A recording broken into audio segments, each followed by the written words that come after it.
Okay, and so the panel will be chaired by James Hetherington from UCL. James wears many hats. He is Professor of Computational Science, he's Pro-Vice Provost for Data Empowered Society's Grand Challenge, and he's Director of Advanced Research Computing at UCL. So I'll hand over to James, and we'll move on to the final panel of the day. Is Serge still here? Serge? Oh, there you are. Hello. Sorry, I'll step out of the way. Anyway.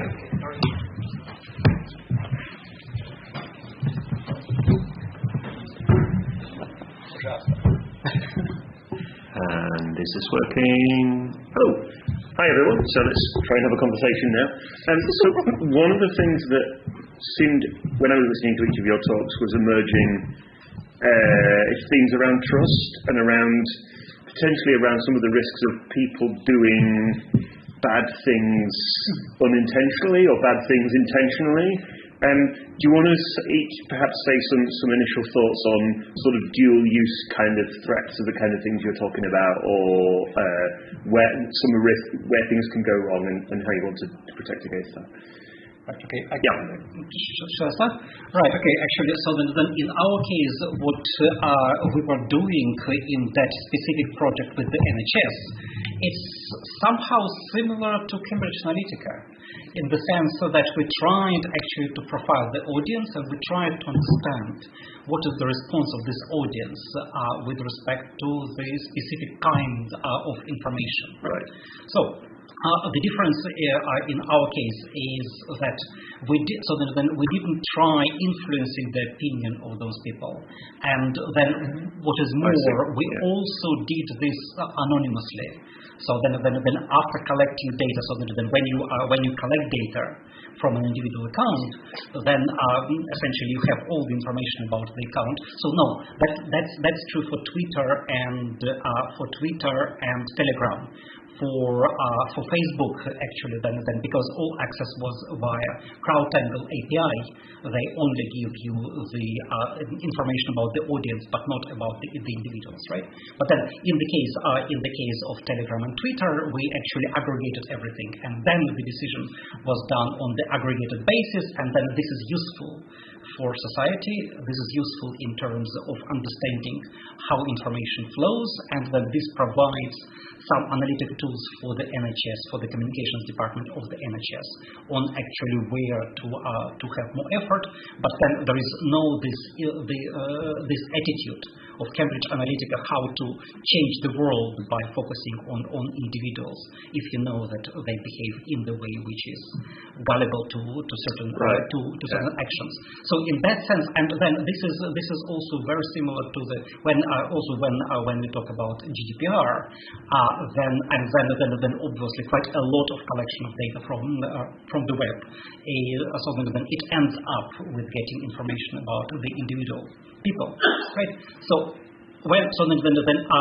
taking this all into account, then GDPR protection is quite important. It appeared in the first instance as a response to the Cambridge Analytica scandal, but then there is a quite specific reference both in the European GDPR and also in the UK Data Protection Act with respect to doing research in public interests. So that when we collect data in the way which is governed by the ethical constraints of the university, and this is for research purposes in the public interests, then actually we can do more in terms of data collection. And then the idea is that we help society, even though some of the aspects of what we do is quite similar to Cambridge Analytica. Interesting.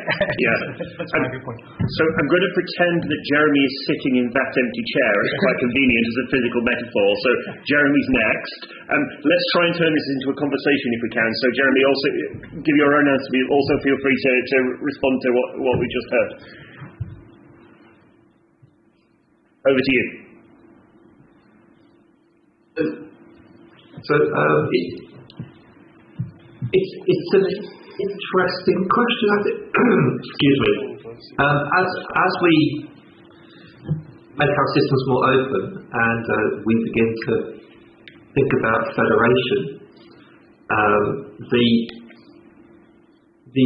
one of the drivers for those who will be using the resources, of course, is that you can't be anonymous. And I think this is possibly a bit interesting from taking your credit card or whatever and using the commercial cloud services. Those of us in the arena that we're talking about today, that I've been talking about, you have to be known, and the reasons for this are clear. There is a duty to the funder. There is a duty to acceptable use, and there's also the whole authorization piece as well as the authentication piece, but it's mainly the authorization piece, which is that, are you allowed to do this? I think that's actually possibly one of the hardest things that we are going to contend with, both culturally and technically. I think, because hitherto it's been very much, well, you've been given access to this machine, and it's very simple actually. Right? You just log in and you do stuff and you log out again. If we're moving into a world where you construct workflow and life becomes workflow centric, and then you have all your wallet of access credentials and information, then there is, you can walk unknown, if you see what I mean, because you'll never go near a machine. You personally will never log in. I think this is a huge culture change for a lot of us. Luckily not for me, but I think for those who are younger than me, this is going to be quite different as we go to an era where we become workflow centric, so that we use our platforms to generate workflows, and then these are run, and eventually, but they go out and they use the resources that are appropriate. I think that scenario is probably 10, 15 years away, but we are going to start taking tentative steps in that direction over the next couple of years. Sort of say we already have. So I heard an interesting thing the other day, Jeremy, about the team is no longer a PI and their bunch of postdocs. It's the PI, their bunch of postdocs, and their bunch of intelligent agents. Yeah. I completely agree, and it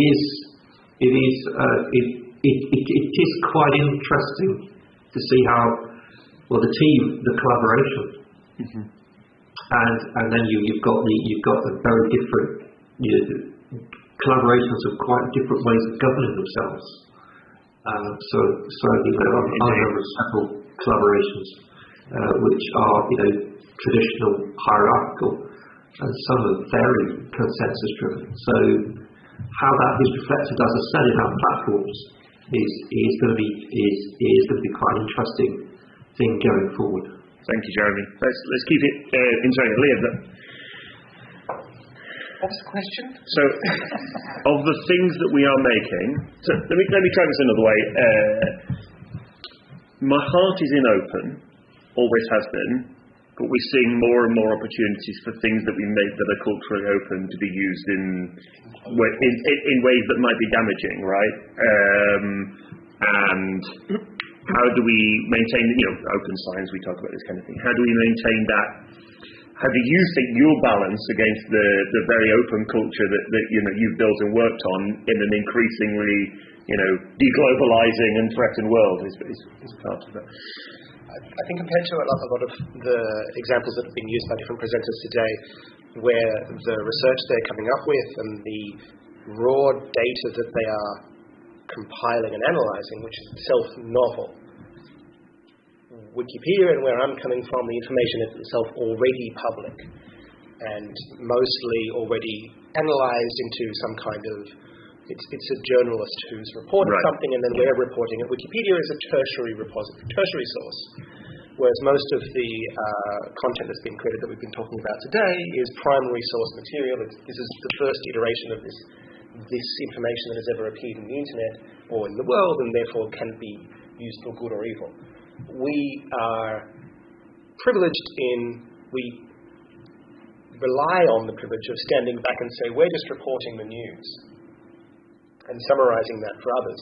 But where you mentioned GDPR, for example, and privacy, and the inability to be anonymous, the EU has recently put together, I can't remember the acronym, large institutional users. It's a three-letter acronym, of course it is, for the big tech players, of which Wikipedia is one, because they couldn't find a way to try and differentiate us from... Oh, that's interesting. Right. And so we have to report on the kinds of use, how are we maintaining security over our users' data? Yeah. And where your large search engines and social media platforms have to do these elaborate dances about how they're maintaining privacy of their content, the PII of their users, we just don't collect it in the first place. It does not matter who you are. We don't care. It matters the footnotes that you provide. And so that is a luxury that we have, to allow our users to be anonymous, that not every institution or every use case of data sets can do, and we rely upon others who don't have that luxury to produce their research that we then refer to. But in the era of ubiquitous surveillance, the best kind of anonymity is just not requiring a login to start with, which is also why we don't require a login to download Wikipedia content, or you're required to tell us what you do with it. In health data, one of the things we're always trying to defend against is re-identification attacks. You've taken out someone's NHS number, you've taken out their name, and the most obvious stuff like their street address that you've used to re-identify them. But the identification attacks are still real. I imagine there's some nasty governments around the world who are trying to do re-identification attacks against wiki editors. Exactly. It's one thing to be able to read the content about this politically sensitive topic in your country. That's controversial depending on where you are and the nature of the question you're researching.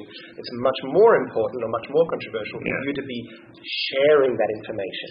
And that's where that local government or whatever institution wants us to tell them, who was it who's actually editing that article? Please provide us their name and address and their user ID number. And we say, we don't have one, rather than going through hoops about subpoenas.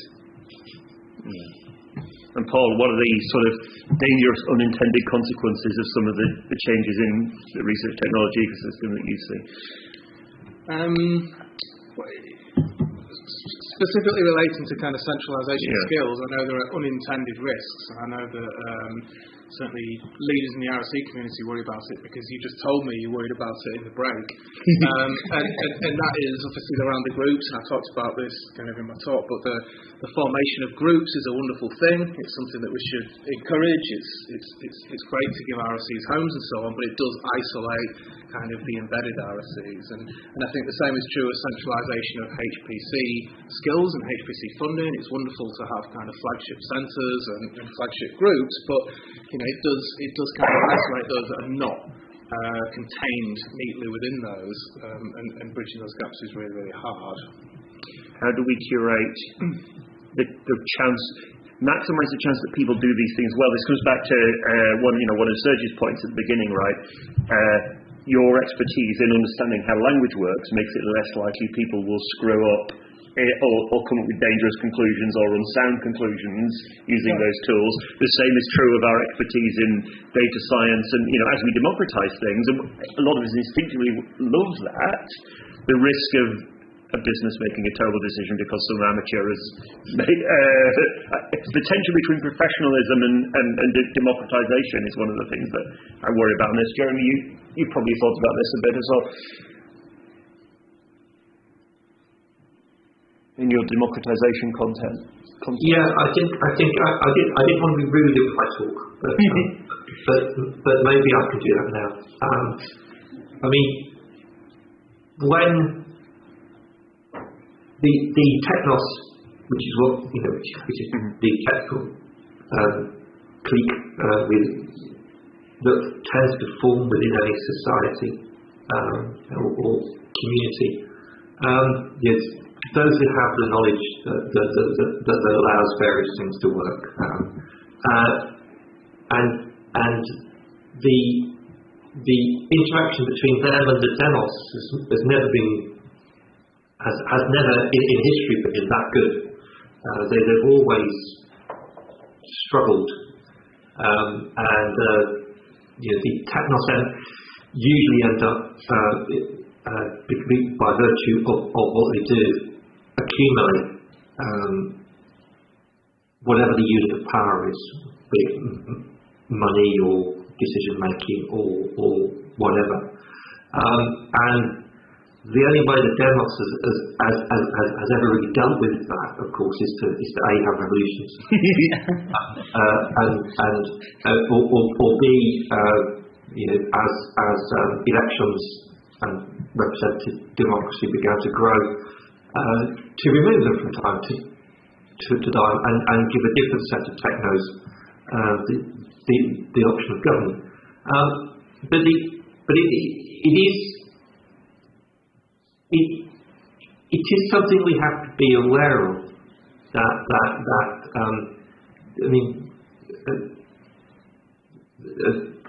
Paul, sorry, the guy at the end. Sorry, I've forgotten his name again, even though you gave a great talk. What happens with the technos is they do tend to form groups, and they do tend to. So I've got my Deacon Jeremy hat on now, not my professor hat on. They do tend to form groups, and they can turn inwards. And because of their privilege, they can actually begin to dominate and set courses that we don't want them to set, or actually, by facing inwards, they make decisions which suit them that don't suit the demos. I think that's always the problem that we face between the technos and the demos. The technos often become the aristocratic or oligarchical strata if we're not careful. And I think how we solve that practically, and betting is one of those ways. The structure we have at UCL is another good way, where there's a strong interplay between the communities and the RSC teams. We're going to have to do that in data. So the whole data problem that we're facing, we're going to have to do that. I mean, how do we generate a stable collaboration? And I think it's this word of stable collaboration as opposed to stagnant collaboration. That's what we've got to avoid. And it's very easy for the technical group, but for the technos to actually and the demos are just as bad at this, of turning away from each other.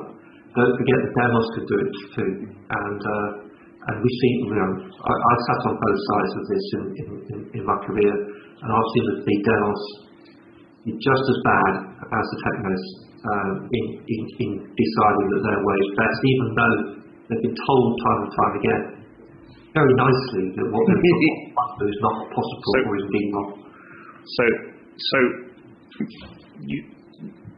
Lest I lose the audience in my efforts to get engineers to think about the sociology of what it is to be engineers, which is of course what I'm trying to do. Now that we've started reflecting on some of those questions, what we like to do in this community, of course, is make things and build things and engineer things. That's what we like to do. So I'd like to let's go down the panel now. And Jeremy, I'll come to you in a moment. But Liam, I think you want to go.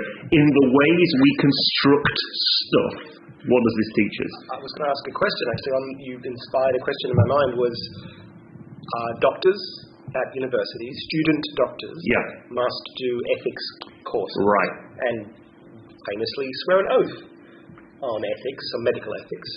Civil engineers have an equivalent. Yeah. In honouring a code, but also in lessons about civil engineering ethics and the responsibility of public buildings to human safety and so forth. Does anyone know of undergraduate level, let alone specifically within AI research and education, higher education, does any undergraduate software engineering, computer science course include a mandatory ethics subject? Audience, I'm thinking hands up, about please. Computer science educators in the audience. Don't do evil. Yes. I don't know. Having not done computer science, I don't actually know if that's true. I think it's a genuine question. Yeah, so I studied digital forensics in 2009, and we did a ethics module during that. Mandatory? Yeah, it was. But it was very, very small at the time, and didn't really go in depth. It kind of taught us about T-Mobile selling data, customer data at the time. But I absolutely agree with your point that it kind of should be an equivalent of crack code for data scientists, because I feel they can do much more damage to a lot more people than, say, doctors can do a lot of damage. Some of them have. Well, to this point in the recent Bond film where the new young Q says, I can do more damage than you could have done before I get out of my bathrobe, and Bond says, yes, but sometimes the trigger has to be not pulled. I'm not sure that. So I know that at Sheffield and graduates do mandatory ethics courses, but I'm not sure that they're updated to the point that they kind of cover the kind of technological AI harm that we've been talking about today. The specific questions, that you've been grappling with as real engineering questions in how you build this API, such as to not do harm to Wikipedia's core purpose, but also deal with the relationship with the big actors, right? The programming and the social science are never very far from one another in this stuff, I think. And then, Serge, you look like you've got a contribution. Okay, so then my contribution comes from what, then there is one particular strand of linguists with whom I interact very much, and these are translators. Right. And again, for translators, having an intro into ethics is also important. Again, probably they can do less damage than data scientists, but nevertheless, in terms of the relationship of trust and finding out whether the translator actually provides, what kind of service they provide, whether this is faithful also, and faithful in two ways: faithful to the commissioner and also faithful to the community for whom this commission is made, and these are not necessarily one and the same thing. And then their potential for doing damage is quite limited, and at the same time, this is also at the core of their curriculum. Yeah. So for data scientists, I'm not aware of anything apart from Asimov's law of robotics. So then don't do evil. But then obviously this is just science fiction. So then how this translates into AI courses, that's another question. Yeah. So there's an active effort that the Turing was working on. I think Matt Forshaw from the Turing was working on it with the Royal Statistical Society and the BCS together, because it crosses over between those areas.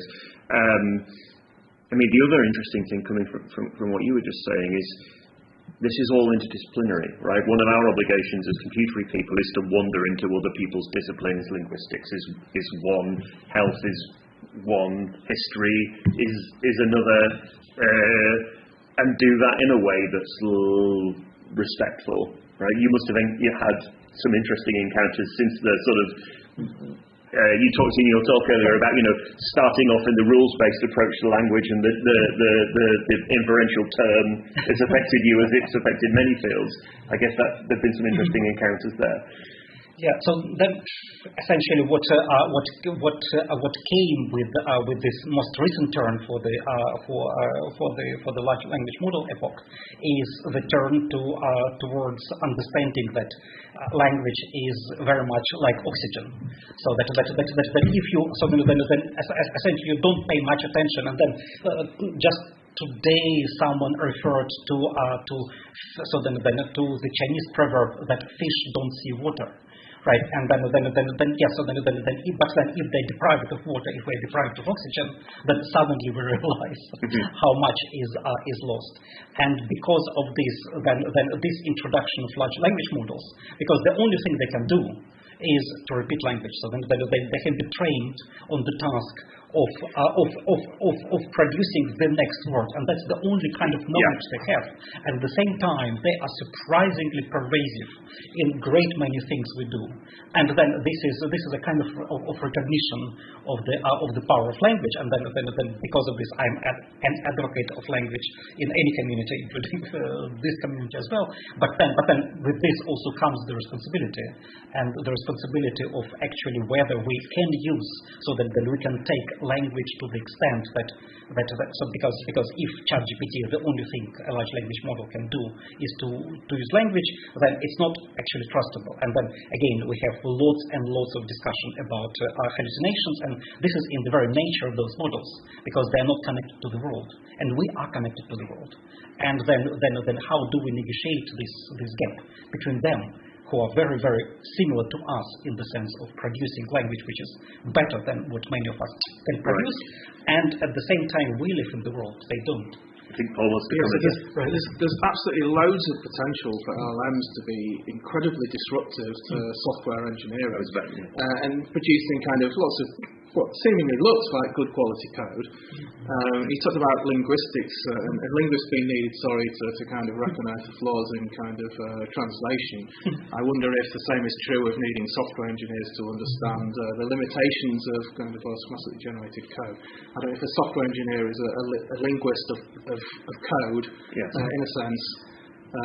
But there's certainly a huge potential for harm for people using these tools and generating bad software. Generating is I think the key word there is, and we also have the phrase user-generated content, which is often applied to Wikipedia, and I reject that as a definition. Same with software, with coding, same with writing a novel. You can ask a piece of software to generate words at you or to generate code. That's not the hard part, it's the editing. Anyone who's debugged software or tried to write a novel in fiction or written a Wikipedia article, you can write a biography. That's not the hard part. It's putting the footnotes in the right places, it's making sure it doesn't have a off by one error, or it doesn't leak memory, or the plot is coherent in your fiction. It's not the generating, it's the curation of the knowledge that's the hard part. And that's where software engineering there's nothing wrong inherently in using Gen AI to create something to start with. The problem is that's where you stop. I have a friend who has a young daughter, and she loves to draw. Surprise. But she doesn't draw by starting from a blank piece of paper. She starts from a Gen AI voice interaction software that says, when she says, give me a dinosaur, make it larger, now add wings. At a certain point she says, okay, stop, print that, and then she goes and colours it in and plays with it. That's the drawing, not the fact of being able to have a computer-generated model. As you said, the kind of the debugging is kind of like an order of magnitude more involved. That's all of the work, but it's far quicker to just generate lots of code from generative models. So will we suffer this same problem of retraining on bad code that's not gone through this rigorous process of The problem is not scarcity. We don't have a problem of getting too much information in whatever the format that we request of it. You can just ask it to have more, give me more, and it will give you more. The problem is in the curation of that. That's the je ne sais quoi. So what can we do to make that be there's a proper term of art, I'm not just about to swear, called enshittification, which Cory Doctorow has been talking about. The gradual flow towards disappointingness, shall we say, of things that we were all quite, many of us quite excited about. There's another wave of that coming around some of this creative activity, perhaps, and it's one of our roles as professionals to worry about that, maybe? Am I being too... The promise of what was possible gets restricted back to what is monetizable. Right. The gap between the expectation of the promise and the reality of the product that you actually come home with is the buyer's remorse of now you're stuck with it. See your Facebook feed. How many people are actually seeing actual content that they want to see on their Facebook feed recently, or is it just AI-generated reaction videos now? And I've just been informed by the chair that we've entertained you for enough minutes, so I hope that was reasonable. Thank you, everyone. Thank you,